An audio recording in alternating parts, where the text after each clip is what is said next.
When you visit Arizona, time is measured in moments, not minutes.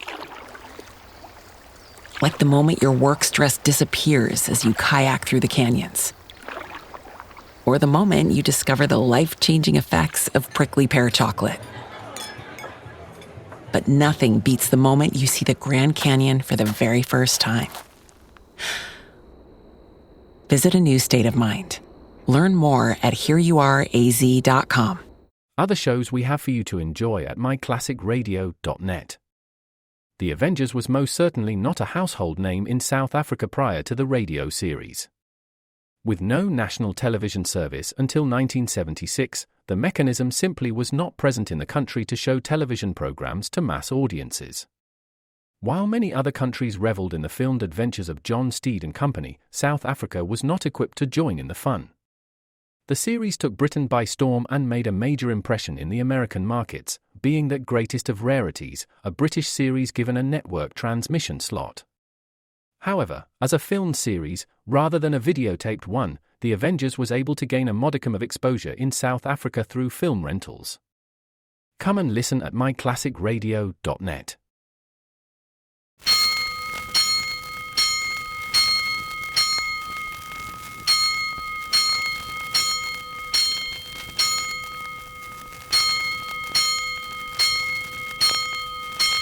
Five bells. Stand by all stations. Attention, all districts. A five-alarm fire. 5 bells. Move in immediately. That's it. Let's go. Let's go. Firefighters.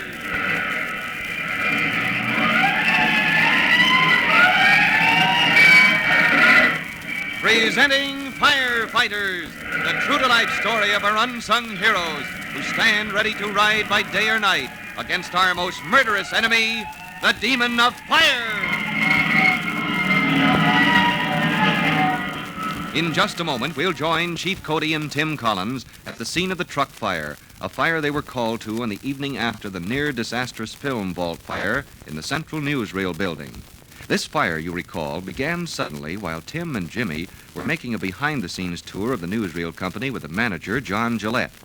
Later, probing for the cause, it developed that an unidentified man left the newsreel building just before the alarm sounded with a badly burned hand. Well, this led Chief Cody to the conclusion that the newsreel fire may have been deliberately set by someone who wanted to destroy this week's yet unreleased newsreel.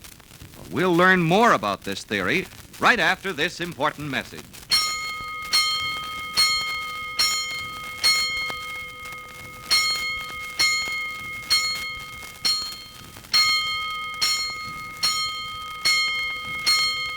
Let's go, firefighters. Let's go to the scene of the truck accident and fire at the corner of Jeffries and 29th, to where the Chief and Tim have been called immediately after their conference with Detective Sergeant McGurk.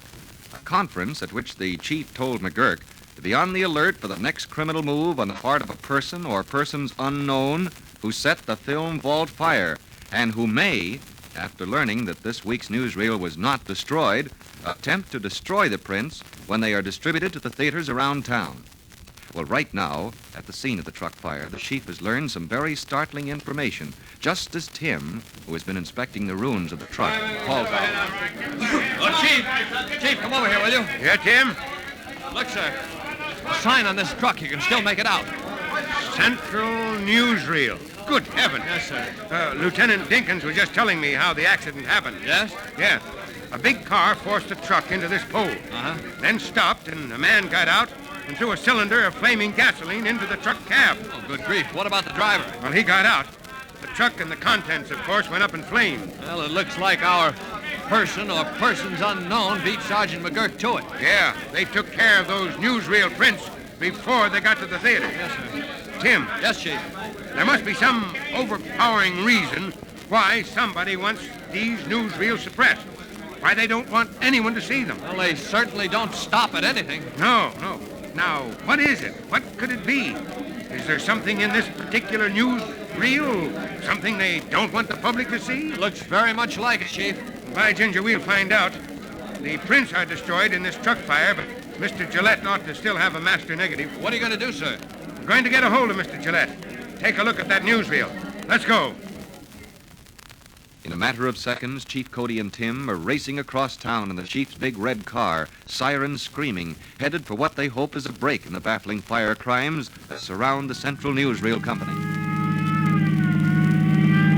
Chief, would you do me a favor, sir? Why, sure, son. What? Well, I promised Jimmy that if there was any big development in this film fire mystery, I'd let him in on it. He was in on the beginning of it, you know, and... Oh, like to take him down to the newsreel company with us? Well, could we, sir? He'd be tickled to death. Well, sure. Why not? I just cut across on this street to your house. Ah, thanks a lot, Chief. That's all right. And, Tim, Yes, sir? get headquarters on the radio. Tell them to call John Gillette, the manager of Central Newsreel, at his home. Right, sir. Tell him to get a projectionist, a man to run the film. To meet us at the film building in 15 minutes. Gotcha, sir. Chief Cody calling headquarters. Chief Cody calling headquarters. Minutes later, with Jimmy sitting in the front seat with them, the Chief and Tim pull up in front of the big Central Film building. It is near midnight by now, and the great structure is dark and silent. Gee, the place is all closed up. How are we going to get in? Well, don't worry about that, son. Mr. Gillette, the manager, has been notified. Well, he should be here by now. Yes, sir. Yeah, I guess we beat him, sir. The door's locked. What do you think you'll see in this newsreel, Chief? Well, I haven't the slightest idea, Jimmy. All I know is that somebody wants to wipe this particular newsreel off the face of the earth. Do away with it completely. Yes, sir.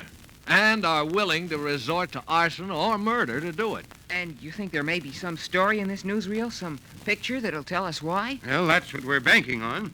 Oh. Maybe this is Mr. Oh, yeah. There he is. Here's Mr. Gillette. Uh-huh. Good evening, sir. Oh, hello, Chief. Hello. Jim, Timmy, I came right down. What's up? Mr. Gillette, we want to take a look at that newsreel, the one that went out to the theaters tonight. All the prints were delivered, but... Well, they were on their way to be delivered, Mr. Gillette. They never got there. What? Never got there. Well, what do you mean? Your delivery truck was wrecked and burned by some person unknown. Good heavens. Then all the prints are destroyed. Yes, I know. But you do keep a master negative, don't you? Yes, we do. Mm-hmm. Well, that's what we want to look at. I'm convinced that there's something in this particular newsreel that somebody wants suppressed, destroyed. Now, perhaps a look at the reel will tell us why and maybe even who. Say, Chief, I never even thought of that angle. You may be right. Come on, let's go up to the screening room. Sitting in the darkened screening room, the Chief, Tim, Mr. Gillette, and Jimmy view the negative of the newsreel in question, tensely studying each picture, each story for a clue to the baffling fire crime. There's no music or narrator's voice on it like there is in the theaters. So why is that, Mr. Gillette? Well, you're looking at the film before the music and voice are added, Jimmy. That's done later, after the prints are made from this master negative. It's good enough for our purposes. All we want to see is the pictures. Well, it doesn't seem to be anything in this horse race except horses. No, I can't see anything out of the ordinary about that. Look at that. Number 2 nosed out number 8 to win. Yeah. Good race, wasn't it? Yeah, wasn't it? Yeah. Now, this next story is an interview aboard an ocean liner that docked the other day. The person being interviewed is Gregory Gates, the famous Hollywood star. Oh, yeah. Yes, and, oh, by the way, there is sound on this piece. Here, wait a minute, and I'll just turn it up. Well, how does it seem to be back, Mr. Gates? Oh, great. Europe is very interesting, but there's nothing like your own country. Tell me, Mr. Gates, how do European girls compare with the girls in this country? Well, you might put it this way. I like them both. Thank you very much, Mr. Gates. Well, that's all there is to that. Now, the next story, as you see, is about laying a cornerstone for a new hospital. Mr. Gillette. What is it, Jimmy? That man, what was he doing? What man, Jimmy? There's a man laying a cornerstone. Is that what you No, mean? not this story. The interview aboard the ship. Well, there was just the reporter and Gregory Gates, Jimmy. No, turn it back, can't you? There was another man in the background behind Gregory Gates, and he was doing something. That's so. I didn't Well, notice. you better go back to it, Mr. Gillette. The kid may have something there. Yes, sure thing. Oh, Mac, run her back to the ship story, will you? There. Now we'll see it again. Yeah. See? There they are, standing before the microphone. Mm-hmm. How does it seem to be back, Mr. Gates? Oh, great. Europe is very interesting. There. That man right behind Gregory Gates. How do Yeah, European girls... there is a man there. compare with Well, what's he girls in doing? this country? Wait a minute. Well, you... He's got a small You might put it this satchel in his hand. And, I like 'em and both. he's putting it in that thing Thank there. you very much. Yes, the ship's ventilator. You're right, Jimmy. Good grief. Well, then he disappears behind the ventilator. Say, do you suppose that could Shut be off what the machine, Mr. Gillette. You know, I think we've got our clue. All right, Mike, cut it. Well, what do you suppose that guy was really doing, Chief? Mr. Gillette, it looks to me as though he was in the act of committing some crime. Well, what do you mean, Chief? Well, now, people don't go around aboard a ship putting suspicious-looking bags in ventilators for no good reason. Well, do you think there might be a bomb or something in that bag? Either that or he's trying to smuggle something across the ocean. Oh, yes, sir, but if it was just an act of smuggling, why would anyone go to the extremes of arson and murder to cover it up? I know, doesn't seem logical. That's why I'm inclined to think Jimmy's first guess may be right. Chief, you mean that... My theory, Mr. Gillette, is that your cameraman accidentally filmed a man in the act of committing sabotage. What? Sabotage that, if successful, will cost the lives of hundreds of people aboard that ship. Well, so that's the motive behind these baffling film fire crimes. Someone realized evidently that their act of sabotage was accidentally caught in a routine newsreel story, and that one way to prevent their crime from being made public was to destroy that newsreel. Now, the question is, who is involved in this sabotage plot? And more important, can that ship be warned in time to prevent wholesale disaster? We'll learn the answer to these questions very soon when you join Chief Cody and Tim in the next true-to-life episode of the Firefighters. In just a moment, Chief Cody will tell you, boys and girls, how you can help the firefighters in your own town. But first, here's a message you ought to hear. And now here's Chief Bob Cody with a message for all firefighters. Chief Cody. Hello, boys and girls. Looking back through my records the other day, I realized that I haven't mentioned our old friends, the electric cords, in a long time. Everywhere you have electrical appliances, you'll find electric cords. And because they are so common and much used in our home, they're also liable to become worn easily, with the bare wire showing. And when that happens, you've got a real danger of fire. So my tip for today is one I've mentioned often before. Be sure to keep electric cords in your home in good repair. Don't let them become worn so that there's a danger of short circuit. Well, that's all for now. Till I drop in next time, so long. Fire Chief Cody and the young rookie fireman Tim Collins will be back on the same station the next time you hear... That's it. Let's go!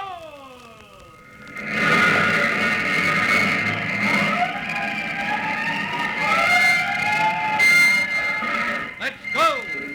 Firefighters! Firefighters is a copyrighted feature of William F. Holland Productions.